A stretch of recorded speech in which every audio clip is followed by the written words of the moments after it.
What is up, everybody? Welcome back. Eclectic Beard Reactions. This go around, we've got Billy Connolly, best jokes ever. This cat right here, one of my favorite comedians to watch that y'all have introduced me to. Just, dude is always hysterically funny. Just, yeah, I enjoy anything I can find by him. So yeah, before we go any further, like, subscribe, notification bell. Let's go ahead and get into it. Ladies and gentlemen, our first guest is one of the best comics ever to grace a stage anywhere, anytime. He's touring his one-person show through Toronto, Ottawa, London, Hamilton, Calgary, and Edmonton, all across this great country of ours. Please welcome Billy Connolly.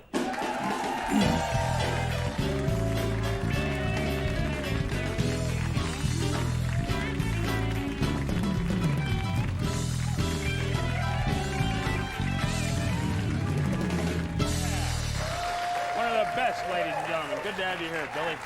Pleasure to have you here.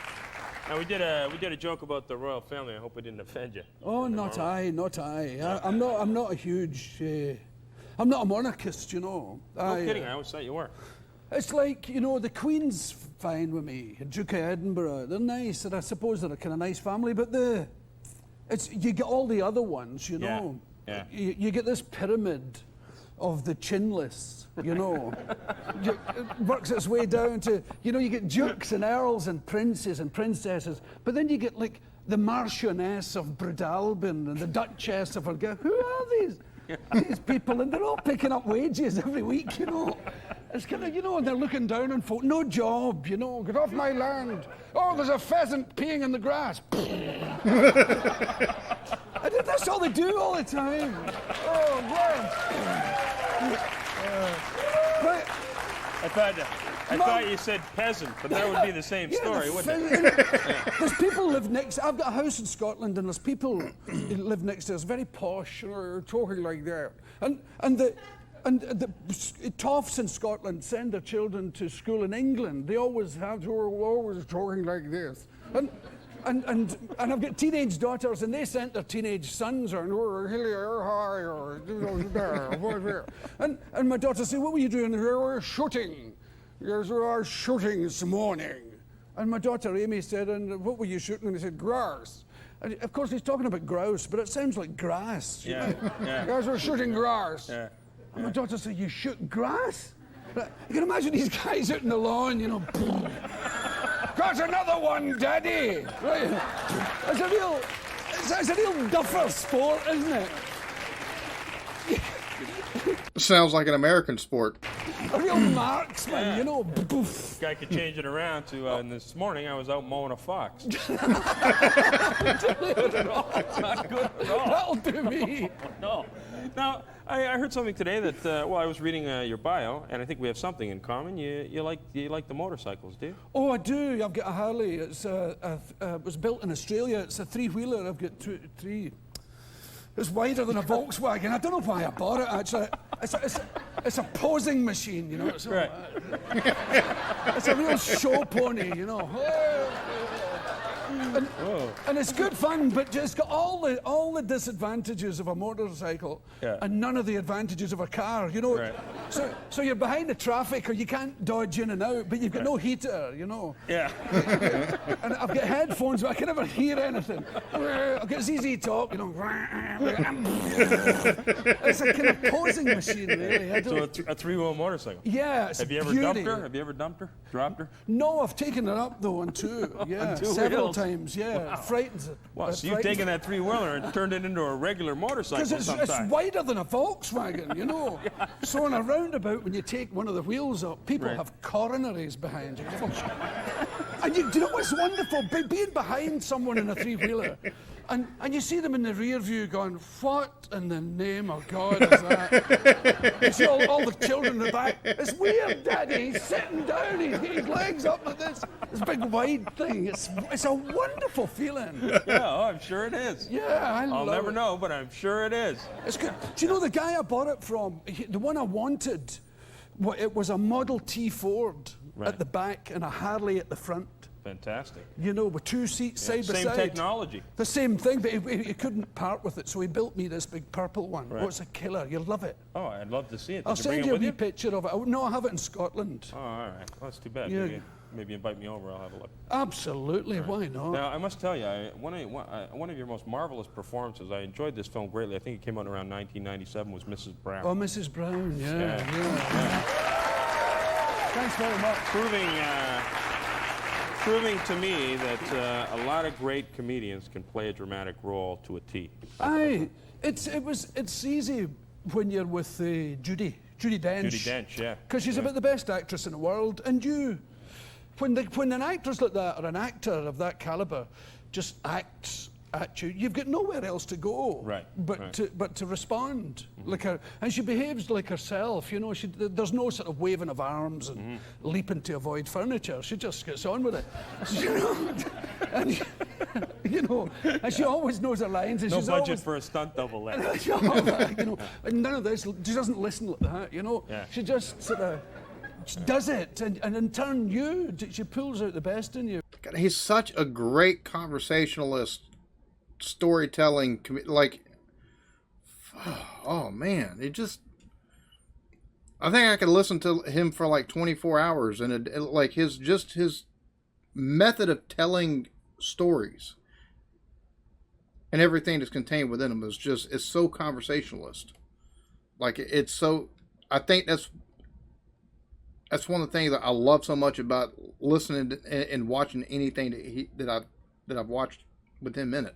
Whether you like it or not. Yeah. And she's a great laugh, you know, so it's easy off stage. And there's none of this taking 3 months to get ready. Right. You can tell jokes at the side and say, right, and on you go and do it. Right. And she hits her mark, she does her line, that's it. That's and what she the job collapses. is. When anything goes wrong, she just collapses in laughter, and it's lovely. The way the horse, that white horse, his name's Blue, but he's white. I don't know why I call him Blue.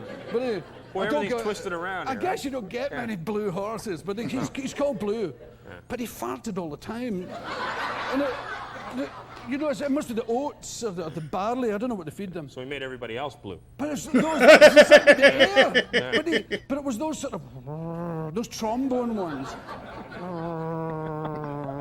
But the timing of a comedian, you know. I think I love you. And you try, you know. And when I'm leading her along, like the big hairy Highlander, I'm leading the horse, and she's up there. He could do those walking ones, you know, those. And it's really difficult to keep the straight face. He was brilliant, and she was just collapsing in a fit. And you know, I love the way you say the horse was brilliant. That horse was brilliant. It was a brilliant horse. We tried a lot of horses. They couldn't do it. I used to lean on the horse when I was tired, and he just stood there, you know. I found that because I'm scared of horses. They're big buggers, you know. Oh, they are. Horses are huge. Yeah.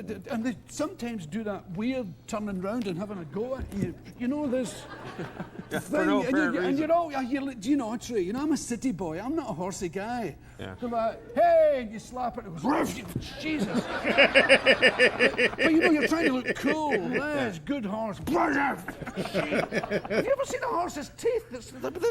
Yeah.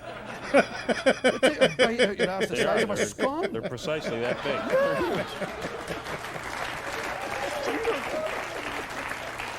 Now, you were nominated. Were you nominated for a British Academy Award? No, I was nominated for a British. I didn't get it.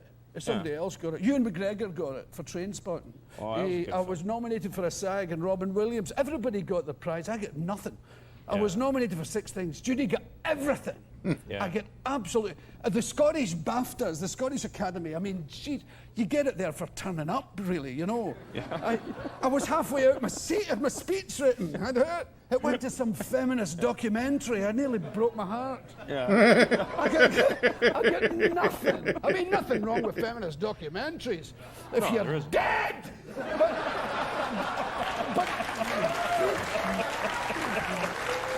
no, there's nothing I love more than curling up in front of the telly when there's a good feminist documentary. And I love to hear men being slapped into place. You bet. I just allowed my wife to go out and rent one last night. That's very nice. That's lovely.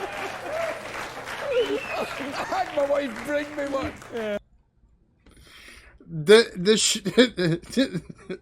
The guy whose show he's on, he's got some really good timing and really good just when he throws stuff in, like it's not out of place. But I like how he did that with the feminist movies. I allowed my wife to go rent one last night. That's funny. Boy, am I in trouble. God. And the woman who did it, she was like a talking hatchet. And she was... Talking hatchet! Her eyes were in line vertically. and she was the hostess of the show. And the winner is, oh, it's me!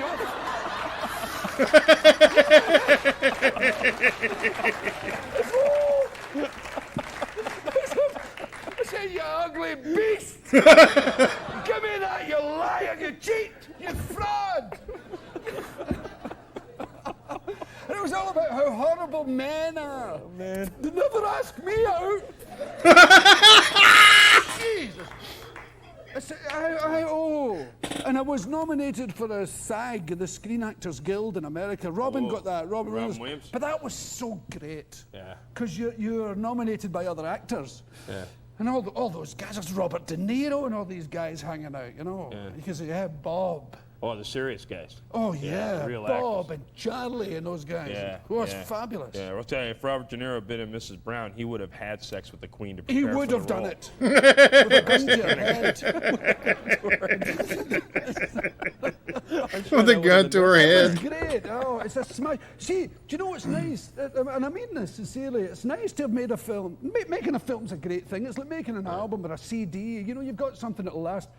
But with a movie like... Mine are still on the shelf. You're right. They last That's forever. right. They're in Sam's for anybody to see. That's right. But when you're in something like Mrs. Brown, you know it's going to be around. You know, when your kids are growing up and all that, Yeah, they've got kids and say, look, there's an example of a good movie and you're in it. So it's nice, Yeah. nice thing. You've left quite an example. No, I behind mean, because that is a I don't have beautiful plans film. to die or anything. I understand. You know, Well, you just finished making another film, Beautiful Joe, with Sharon Stone. I did, that was nice too, but it's a different thing. Sharon's an ambitious kind of person, you know. She's a modern Hollywood ambitious, whereas Judy is a soft stage actress and, oh, darling, this and darling that. And Sharon is, you, get over here. And, you know, she's, but I don't mean to put She her reminds down. me a lot of the horse Blue. She's, You do what you're told. But You she's- do what you're told. she's the kind of woman that women kind of like. She scares men, you know. Yeah.